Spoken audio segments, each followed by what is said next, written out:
चाहे हम उस व्यक्ति से शारीरिक रूप से कितने भी दूर क्यों ना हो, हमारे संकल्प उस आत्मा के मन को तरंगों के रूप में अवश्य छूते हैं। फिर चाहे मुख से तथा व्यवहार से हम उनके साथ कितने भी मीठे बन जाएं, परंतु हमारे मन में चल रही उनके प्रति नकारात्मक भावनाएं उन तक अवश्य पहुंचती ही हैं तथा किसी न किसी रूप में व्यवहार में प्रत्यक्ष होने लगती हैं।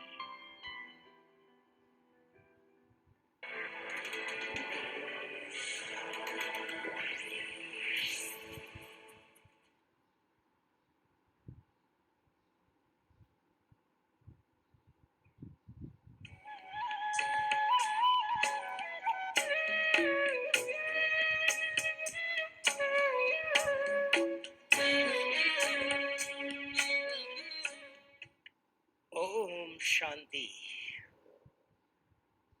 आज का विषय है कि मधुबन तीर्थ सबसे महान है। आप पूछेंगे एक ही मधुबन तीर्थ कैसे हुआ? भारत में बहुत सारे तीर्थ हैं। हाँ, जरूर है। तो जैसे गंगा में नदी स्नान करो आप, तो तन पावन होगा ना? क्या आत्मा के पाप मिटेंगे? आप सभी अनुभवी हो। तो गंगा में जाओ, केदारनाथ जाओ, बद्रीनाथ जाओ, हमने भी यात्रा किया। देखा, आप सोचो, दो तीर्थ स्थान पर जाते हो। हाँ, शरीर अल्पकाल के लिए थोड़ा शांति लगती है, सुख थोड़ा मिलता है, लेकिन आत्मा के अंदर जो मैल चढ़ा हुआ है उसको मिटा सकते हैं। तो दो प्रकार का तीर्थ स्थान है। एक भौतिक चाहिए, क्योंकि भौतिक हम शरीर में रहते हैं। शरीर के लिए तीर्थ स्थान जरूरी चाहिए। अल्पकाल के लिए सुख मिलता है, शांति मिलती है थोड़े समय के लिए, लेकिन सदा काल के लिए अगर अपने जीवन को स्वच्छ पवित्र बनाना चाहते हो, तो हमने देखा मधुबन सबसे बड़ा श्रेष्ठ तीर्थ स्थान। क्यों, आप पूछेंगे। अभी भी आप देखना, कभी आप यहाँ बैठते हो, योग करने बैठो, ज्ञान सुनो, एक दिन मधुबन में जाना, झोपड़ी में बैठो, शांति स्तंभ पर बैठो, देखना क्या अनुभव होता है।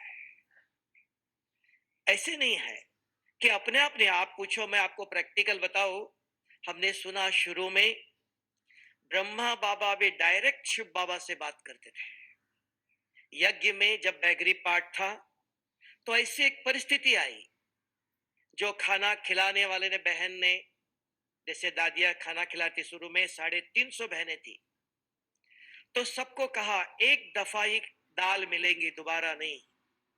तो बाबा भी अकेले खाना नहीं खाते थे, सबके साथ बैठ करके खाना खाते थे। तो बाबा को लगा कि ये ठीक नहीं है, मेरे बच्चे दिल भर के खाए। लेकिन ये डायरेक्शन सुनकर बाबा खाना खाने बैठे बैठे उठ के चले गए अपने कमरे में। और तब दादिया ने देखा, अरे बाबा उठ के चले गए। मम्मा गई, दादी गई, बाबा सब लोग इंतजार कर रहे, चलो ठहरो, मैं बाबा से बात करता हूं। तो शुभ बाबा से डायरेक्ट कनेक्शन, जैसे दुनिया में भी हॉटलाइन होता है। जैसे मधुबन में, पहले मधुबन से शांतिवन में अगर फोन करो, शुरू में हॉटलाइन थी, फोन उठाओ डायरेक्ट शांतिवन में। तो ऐसे फोन उठाओ, डायरेक्ट शुभ बाबा से बात कर सकते हो। डायरेक्ट बाबा कनेक्शन। क्यों? शुभ बाबा की कर्म भूमि है।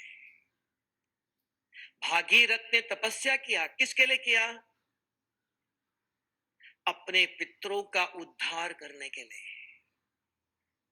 तो तपस्या करके गंगा लाई। कौन सी तपस्या किया? तो वो आज मधुबन में दादा लेखराज पिताश्री के तन में स्वयं निराकार परमात्मा ने आकर कैसे कर्म किया। आज सारे भारत में देख लो, एक छोटा था बीज था, आज सारे भारत में 8000 ब्रांचेस है। कितने ब्रह्मा कुमार या ब्रह्मा कुमार है सेंटर में, रोज कितने गृहस्थी माताएं, युगल परिवार है, पवित्र रहते हैं। किसके बल से? किसने बल क्या दिया? सिर्फ ज्ञान। तब कहा ज्ञान से ही गति सदगति होती है। तो ये मधुबन एक ऐसा स्थान है, आपको और अनुभव बताओ, प्रैक्टिकल, कहानी नहीं, एक कहानी है, आप वेरीफाई कर सकते हो, जीवित, अभी भी। देखो, एक बहन मधुबन में बाबा के कमरे में बैठी और बाबा को कहा कि बाबा, जो निर्णय लिया है, यहाँ शांतिवन में निर्णय लिया दादी के सामने, बाबा जो निर्णय लिया ये ठीक नहीं है, मुझे ठीक नहीं लगा। ऐसे बाबा के कमरे में बोल के आई। शाम को यहां ही गुलजार दादी के तन में शिव बाबा आते हैं, बाप दादा आते हैं, तो लास्ट में सबको दृष्टि देते थे, अभी 2-3 साल पहले ही। तो सब लोग नीचे उतरे, बहन आगे बैठी थी इधर ही। तो बाबा ने बुलाया, बाबा ने कहा, बच्ची जो निर्णय लिया वो सही है। उनको ख्याल भी नहीं है कि सवेरे ऐसे ही विश्वास नहीं होता है कभी, क्योंकि अगर आप भी देखो बाबा के कमरे में जाओ, फोटो है, बाबा तो साकार में नहीं है। पहले साकार में ब्रह्मा बाबा था, शिव बाबा आते थे, ज्ञान सुनाते थे, कि बहुत बच्चों ने देखा, अनुभव किया हुआ है। तो आज भी निराकार बाप कैसे आके बच्चों के हर एक वाणी सुनता है। तब हम बाबा के कमरे में जाते हैं। तो यहां आई, बाबा ने कहा जो निर्णय लिया सही है। तो 1 साल के अंदर उनके पिताजी को, मधुबन में थे यहां, तो पैरालिसिस हुआ था। तो बड़ा बेटा आया, दादी जी हम पिताजी को ले जाते हैं। दादी ने कहा ले जाओ, लेकिन बहन सेंटर चलाती है, बहन को ठीक नहीं लगा। इतने साल बाबा के पास रहे, बाबा की सेवा किया, भाई लेके गया, 1 साल भाई ने सेवा किया, भाई बीमार होकर शरीर छोड़ दिया, और बहन आज भी सेंटर में रखकर पिताजी की सेवा कर रही है। तो भगवान दोनों का सुनता है। तो बाबा के कमरे में किसने सुना? यहां आने के बाद किसने जवाब दिया? एक कहानी नहीं, कहानी सुनते हैं, श्री राम थे, श्री कृष्ण थे, और कुछ थे, किसने देखा है? जैसे आज बाबा ने मुरली में कहा, गीता के भगवान कौन है? देखो, साधारण भाषा में अगर आप पूछेंगे, अर्जुन के सामने सारा गीता का सार ले लो, अर्जुन के सामने भगवान श्री कृष्ण खड़े थे ना, आप भी बोलते हो, हम भी बोलते हैं, हमने भी सुना, हमने भी पढ़ा, हमारी मान्यता, श्रद्धा, भावना आज भी है। लेकिन जब 18 अध्याय ज्ञान सुनाया, तब भगवान श्री कृष्ण ने अर्जुन को कहा, हे अर्जुन, आप मुझे देख नहीं सकते हो, मैं आपको दिव्य दृष्टि देता हूं। तो यहां एक प्रश्न आता है, तो अर्जुन के सामने कौन खड़ा था? आप और हम कहते हैं भगवान श्री कृष्ण है, और उन्होंने स्वयं कहा। तो ये किसने सुना, किसको सुनाया, किसने लिखा? उस समय और कोई था? किसी ने सुना? सुनने वाला कोई, लिखने वाला कौन, सुनाने वाला कौन, कौन था? तब थोड़ा सोचना चाहिए। अभी क्या हो गया, किसी ने कुछ कहा, हमको कुछ पता ही नहीं है, किसने कुछ कहा, हाँ फॉलो करके चलते हैं।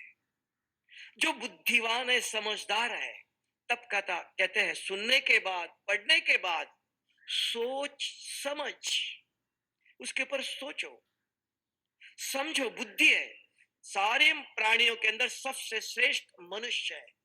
मनुष्य को एक शक्ति एक्स्ट्रा दी है, बुद्धि है। वो सदा हर्षित रह सकता है, सुख दुख का अनुभव कर सकता है, बोल सकता है, सब प्रकार का स्वाद ले सकता है। प्राणी नहीं, जो घास खिलाया वही एक ही। मनुष्य के लिए कितने रस है, तो बुद्धि दी है, समझ दी है, इतना योग्य बनाया है। तो हमें भी जो ज्ञान है सुनना चाहिए, पढ़ना चाहिए, निर्णय करना चाहिए। तो अर्जुन को विश्व रूप दिखाया, तो सामने कौन था? तब उसने तब तक ज्ञान से नहीं मान रहा था, मेरे हाथ कांप रहे हैं। जब विश्व रूप दिखाया, मैं कौन हूं, एक सेकंड में ही अपने गुरु पर बाण चलाने तैयार हो गया। शक्ति कहां से आई? आप पूछेंगे, ब्रह्मा बाबा तो साधारण बिजनेसमैन थे, कोई साधु सन्यासी पंडित नहीं थे, तो कौन कर रहा था? तब कहा, जब जब इस धरती पर अधर्म होता है, अन्याय होता है, दुख होता है, सृष्टि का जो रचयिता है वो स्वयं साधारण वेश में आता है। कोई पहचान नहीं सकते कि युद्ध के मैदान में देखो, कुरुक्षेत्र में कितने थे, किसी ने नहीं पहचाना। इतने कौरव थे, किसी ने श्री कृष्ण को माना नहीं ये भगवान है, इनके पास कुछ शक्ति है। सिर्फ पांडवों ने, जिनकी बुद्धि सात्विक है, तो वही समझ सकते। इसलिए आज बाबा ने भी मुरली में कहा, अपने बुद्धि और मन को स्वच्छ बनाओ, शुद्ध बनाओ। बुद्धि रूपी दर्पण स्वच्छ है। सामने कोई परिस्थिति आई, कोई भी बात आई, कोई बात सुनते हो, आप विश्लेषण कर सकते हो, समझ सकते हो इसके आगे पीछे दाएं बाएं क्या चीज है, फिर उसको स्वीकार करना है। तो यहां भी तो तैसे ही निराकार वहां बताया। किसने लिखा है ज्ञान? शास्त्र किसने लिखा? लिखने वाला कौन? उस समय किसी ने सुना? तो सोचना कि कैसे लिखा है। तो आज भी निराकार परमात्मा ब्रह्मा बाबा के तन में, मधुबन में भी बहुत थे, सभी पहचानते नहीं। मुझे याद है, एक स्वामी नारायण के गुरु थे, पीएचडी किया है। तो वो एक दिन मिले, उन्होंने कहा, क्या आप श्री कृष्ण को भगवान मानते हो? मानते नहीं हो? शिव को भगवान मानते हो? स्वामी जी, आपने तो पीएचडी किया है, आप बहुत बड़ा स्वामीनारायण के गुरु हो, हम छोटे बच्चे हैं। अगर छोटा बच्चा कुछ गलत करता है, गलत रास्ते पर जाता है, तो आपका धर्म और कर्तव्य है उनको सही रास्ता दिखाना। स्वामी जी, हम समझ सकते हैं हम गलत है, आप आओ, बैठो आगे आगे और अपने आंखों से देख लो। क्योंकि इंग्लिश में कहते हैं, सत्य क्या है? You must see and you must listen at the same time. अपने आंखों से देख लो, अपने कानों से देख लो, एक साथ देखो और सुनो, दोनों एक साथ होना चाहिए। सत्य है। मैंने देखा किसी का, तो और कोई हो सकता है। मैंने आवाज सुना, और किसी का आवाज हो सकता है। सुनना और देखना एक साथ। तो आप स्वयं आके देख लो। हम कहते हैं कि गुलजार दादी के तन में स्वयं निराकार शिव बाबा आकर के ज्ञान सुनाते हैं। आप आओ, देखो। अगर मुझे आपको एक गलत है, जैसे आप कहेंगे मैं करूंगा। आए, खास कार करके आए, बैठे यहां आ गई। देखने के बाद बताया, मैंने अपना जीवन ऐसा ही गवाया, सुन करके मैंने गवाया। आज पता चला प्रैक्टिकल कि यहां देखने के बाद कि सत्य क्या चीज है। तो इसलिए कहानी, ज्ञान, शास्त्रों में कितना किताबें है भारत में। तब आपको कहा प्रैक्टिकल, मधुबन, स्वयं निराकार। ब्रह्मा बाबा कोई तपस्वी नहीं है, साधारण गृहस्थी है, बिजनेसमैन है। उनके पास ये ताकत आज तक दुनिया में कहीं भी। इसलिए सारा विश्व कहता है हमारे पढ़ाई के अंदर lack of spirituality in our education. हमारी पढ़ाई के अंदर आध्यात्मिकता नहीं, धर्म का ज्ञान है, शास्त्रों का ज्ञान है, भक्ति है, भावना है, समझ कहां है? तो समझ चाहिए। मनुष्य को बुद्धि दी है, सुनने के बाद समझ के कर्म करो। इस कर्मों से क्या होगा? तो निराकार भगवान ने ब्रह्मा बाबा के तन में आकर जो कर्म किया, जो ज्ञान दिया, तो वो ज्ञान पतित आत्मा को, शरीर की बीमारी नहीं, शरीर की बीमारी डॉक्टर ठीक करेगा। तब कहा, मैं कौन? सत्यम शिवम सुंदरम। पतित आत्मा को पावन करने आया हूं, शरीर को नहीं। आत्मा के अंदर पाप है। कैसे कहते हो पाप है? तब कहा, मुखड़ा देख ले प्राणी। जब हम रात को आंखें बंद करके सोते हैं, स्वप्न कहां से आए? बाहर से आए? आंखें बंद करके सोए हो। जो अंदर भरा है वो स्वप्नों में दिखाई देता है, मन में विचार के रूप में आता है, कर्मों में आता है। बच्चा जन्मते ही लंगड़ा अंधा। तो ऐसे पतित आत्मा को पावन करने के लिए आप अभी भी कभी भी देख लो, शांति स्तंभ में जाओ मधुबन में, 5 मिनट निल होके बैठ जाना, देखना, विशेष हर एक अनुभव करना, प्रैक्टिकल बैठ के कैसे अनुभव होता है। आपको लगेगा हम इधर नहीं, उड़ गए कहां, इतना लाइट महसूस करेगा। इसलिए शांति स्तंभ का उसको लाइट बिल्कुल, क्योंकि ऐसे तपस्या किया हुआ व्यक्ति स्वयं निराकार शिव बाबा ने आके इनके तन से हर कर्म किया है। आप बाबा के कमरे में बैठना, फोटो है, 5 मिनट वहां बैठो, 5 मिनट यहां बैठो, 5 मिनट सेंटर में भी बैठो और देखना डिफरेंस। क्योंकि गीता में कहा, हे अर्जुन, सबको आज की दुनिया में बुद्धि का ज्ञान नहीं है, मन का ज्ञान है। मन मेरे से लगाओ, मन मना भव कहा। एक ही गीता में कहा, हे अर्जुन, जिसको बुद्धि नहीं है वो सुख और दुख को अलग नहीं कर सकता है, सत्य क्या है असत्य क्या है इन दोनों को समझ नहीं सकता है। तो हमें बुद्धि दिया है, किसी ने कहने से नहीं मानना, मैंने कहने से भी नहीं मानना। आप स्वयं मधुबन में जाओ, शांति स्तंभ में 2 मिनट बैठना, ज्यादा नहीं, देखना क्या महसूस होता है। क्यों? अनुभव एक अथॉरिटी है। ज्ञान बहुत कुछ है, ज्ञान सुनने से कुछ ना, बहुत कुछ सुना आपने, दवाई बहुत कुछ लिया, रखा है, कुछ नहीं होगा। दवाई विधि पूर्वक लेते हो तो प्राप्ति फल मिलता है। तो वहां जाके आप बैठ के अपना अनुभव बताना। फिर देखो वहां बैठने के बाद मुझे क्या हुआ, ऐसे बाबा के झोपड़े में बैठो, स्वयं निराकार भगवान वहां आके एक एक बच्चों से मिलता था। आज भी वही काम कर रहा है।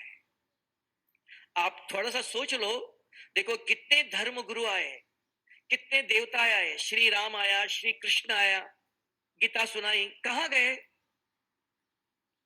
लक्ष्मी आई, दुर्गा आई, देखो बुद्ध आया, क्राइस्ट आया, ज्ञान सुनाया, धर्म स्थापन किया, कहां गए? अभी देखो पुटपात्री का सत्य साई बाबा था, आज भी उन्होंने शरीर छोड़ा, आज भी उनके लाखों फॉलोअर्स है। उनकी पालना कौन करेगा, उनको कौन समझाएगा? सोचना, कहां गए वो? उनका कोई नंबर है, टेलीफोन नंबर है, कभी आए? आज आप होंगे ब्रह्मा कुमारी आश्रम में, ईश्वरीय विश्वविद्यालय में ब्रह्मा बाबा थे, उनके तन में शिव बाबा आते थे। ब्रह्मा बाबा ने अपना शरीर त्याग दिया, कहां गए? जन्म लिया, परमधाम गए, कहां है? सूक्ष्म वतन यहां ही है। हर साल गुलजार दादी के तन में आकर हर साल ज्ञान देते हैं, पालना करते हैं। भगवान वो, भगवान ज्ञान देके छोड़ते नहीं, माँ बाप वो। सिर्फ भारत में कहते हैं भगवान त्वमेव माता पिता त्वमेव कहते हैं, सारी दुनिया भगवान को बाप कहते, गॉड फादर, एक बाप है वो। उन्होंने आकर के ब्रह्मा का तन एडॉप्ट किया उनके द्वारा, तब भारत में कहते ब्रह्म बाप और माता। तो हम सब बच्चे हैं, हमारी पालना अंत तक करता है। आज भी आप देखना, शाम को बैठेंगे, अभी भी हम करेंगे अभ्यास, देखना 5 मिनट 10 मिनट, सिर्फ एक लक्ष्य चाहिए। यहां कोई भौतिक परिवर्तन नहीं, भौतिक अनुभूति नहीं है, आध्यात्मिक है। ये स्पिरिचुअल यूनिक यूनिवर्सिटी है, यह आध्यात्मिक विश्वविद्यालय है। आत्मा की उन्नति के लिए, आत्म अनुभूति करने के लिए। देखो आत्मचिंतन करो। आज बाबा ने कहा मुरली में, आप अगर व्यर्थ से मुक्त होना चाहते हो, माया के वार से मुक्त होना चाहते हो, तो क्या करना चाहिए? आत्मचिंतन और परमात्म चिंतन, ये दो चाहिए और कुछ नहीं चाहिए। क्योंकि आत्मा को परमात्मा चाहिए, तो आत्मिक स्वरूप में स्थित होना जरूरी है। कि आत्मा एक लाइट है, आत्मा के वाइब्रेशंस ऊपर जाते हैं और वो सारे कल्प में एक ही दफा मधुबन तीर्थ स्थान पर आता है। कितने तो मैं भी जब शुरू में आया कभी मानता नहीं था कि भगवान आके पढ़ा देगा इधर। ये ऐसे ही कहते हैं, भगवान कैसे आएगा। हमने भी जब शुरू शुरू में आए 1978 में 2 महीने तक 2-2 बजे उठ करके सुनते थे। बाबा 2 बजे उठते थे, मम्मा 2 बजे उठ करके तपस्या करती थी। तो फॉलो फादर, अगर उन्होंने किया तो हमको भी कुछ करना चाहिए। बिना कुछ किए हुए कुछ मिलता नहीं, ये दुनिया के एक नियम है। खेती में एक बीज बोलो, आज भी 50-100 दाना लगते हैं। तो भगवान के नियम के अनुसार, श्रीमत के अनुसार अगर हम कुछ कर्म करते उसका फल निश्चित है, उसमें कोई संशय नहीं। लेकिन बिना कुछ किए हुए हम चाहते हैं दृष्टि दे दो, सिर पर हाथ रखो, दया करो, दुआ करो, उससे कुछ मिलेगा?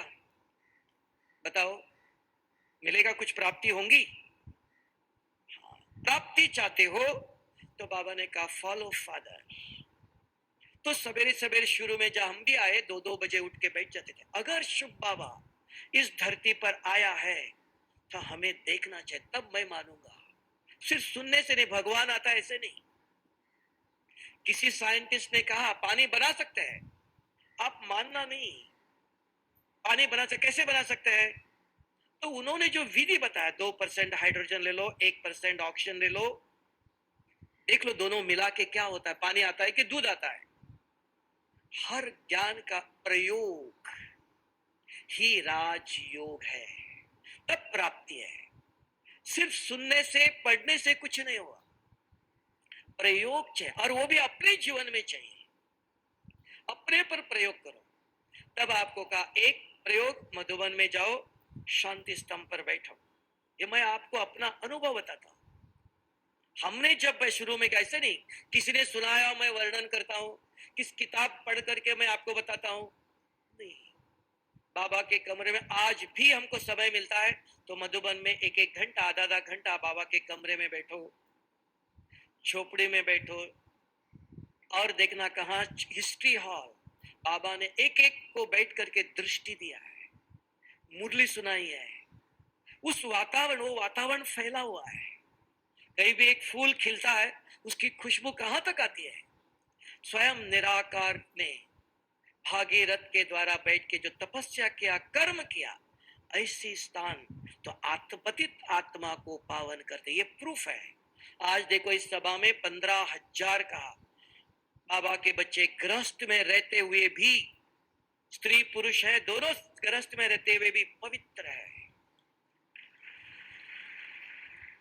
भगवान ने किसी को कुछ दिया नहीं है, सिर्फ रोज की मुरली, ज्ञान और तपस्या। तपस्या भी 1-1 घंटा, 2-2 घंटा नहीं।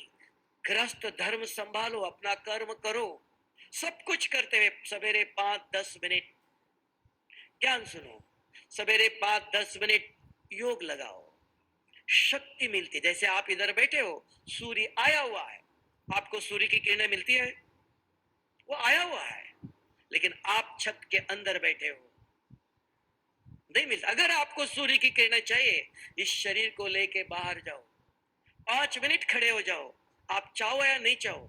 ये सूर्य का कर्म और धर्म है, शरीर से पसीना निकालता है।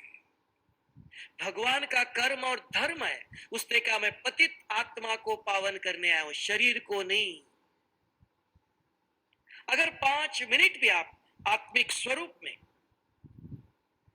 स्थित हो जाओ, अपने का चिंतन करो, आत्मिक स्वरूप का, आत्मा को जागृत करो।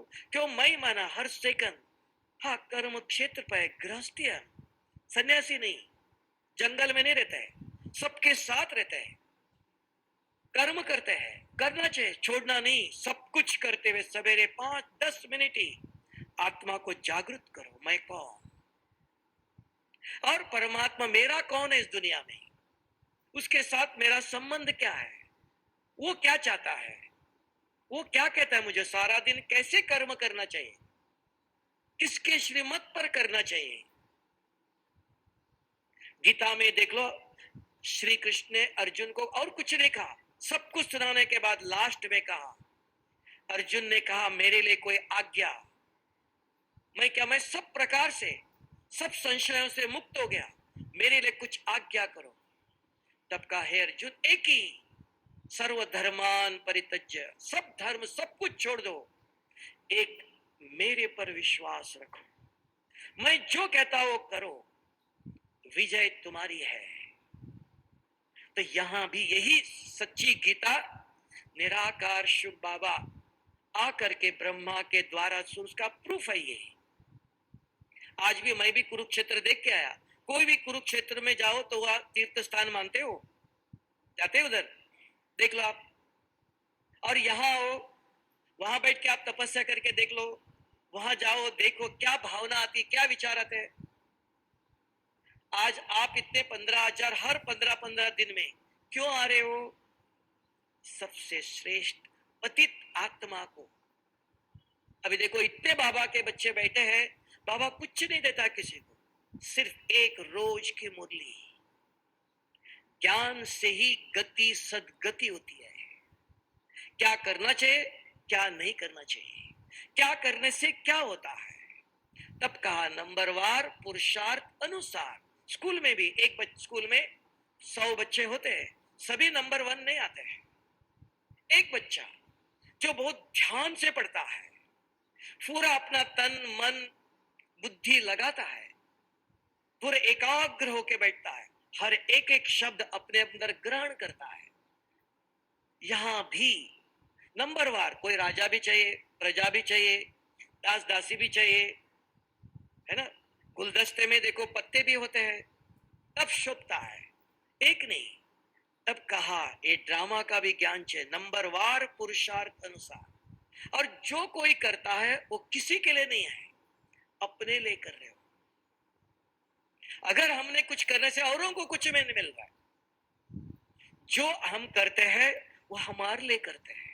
तो विधि पूर्वक अगर आप संसार में रहते हुए 5 मिनट बस, बहुत भी नहीं चाहिए, बहुत कुछ खाने से शक्ति नहीं मिलती है, उसको कहते हैं ईट लेस डाइजेस्ट मोर। थोड़ा सा खा लो, डाइजेस्ट करो। ज्ञान भी बहुत सुन लिया, एक भी महावाक्य याद नहीं है, कोई सुनने से कुछ भी फायदा नहीं।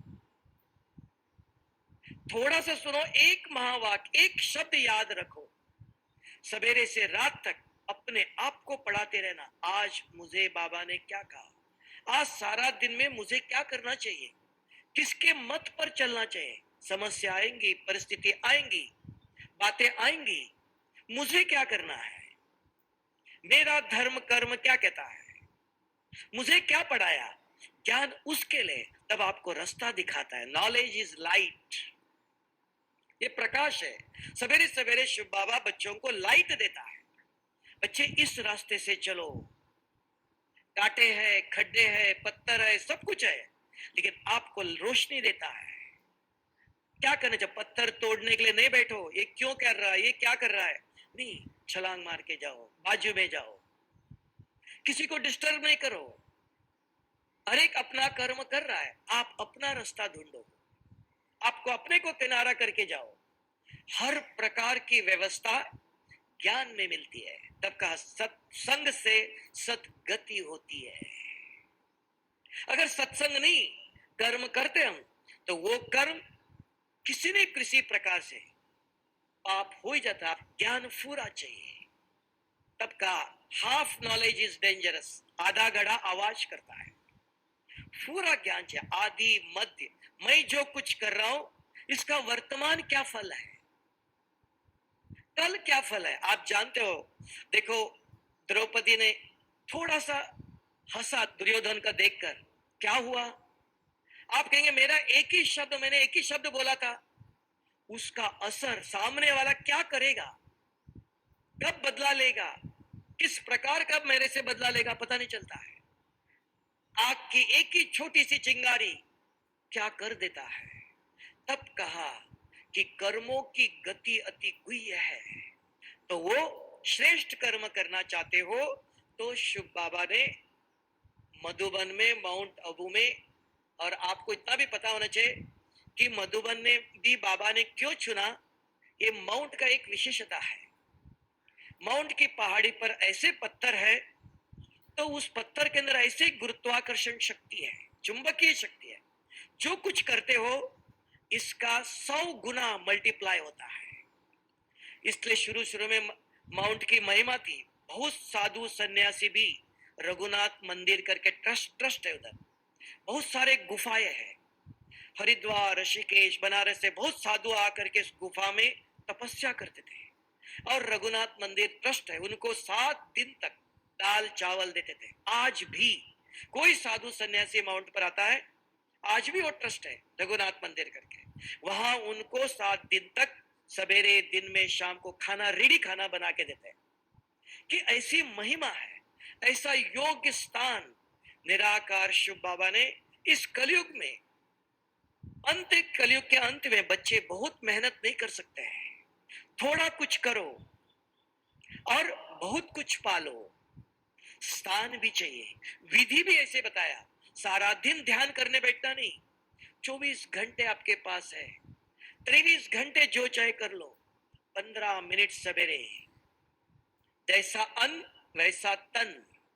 जैसा ज्ञान सुनते हो तो वो ज्ञान से कर्मों की दिशा दिखाई देती, क्या करना चाहिए क्या नहीं करना चाहिए। वो मधुबन तीर्थ है जो मनुष्य को एक जन्म के लिए नहीं, 21 जन्मों के लिए, मिनिमम गारंटी 21 जन्मों के लिए। आप पूजा पाठ कुछ भी करो, एक जन्म के लिए कुछ मिलेगा। ये एक जन्म नहीं, भगवान देता है, छप्पड़ फाड़ करके देता है। भगवान अविनाशी है, विनाशी नहीं। वो जो देता है वो भी अविनाशी है, जो प्राप्ति होती वो भी अविनाशी। एक नहीं, 21 जन्मों तक, सत्य और त्रेता युग तक। तो ऐसा फल देने वाले जो धरती है उसको महान तीर्थ का। और तीर्थ पर जाते हैं, स्नान करके आए, चक्कर लगा के आए। हम भी कुंभ मेले में गया, सब जगह देखा, क्या प्राप्ति आए, क्या लेके आए। क्रोध गया, सोच ला, क्रोध छोड़ के आए। नहीं तो तीर्थों पर जाते कुछ छोड़ के आते हैं। तो ये महान तीर्थ है।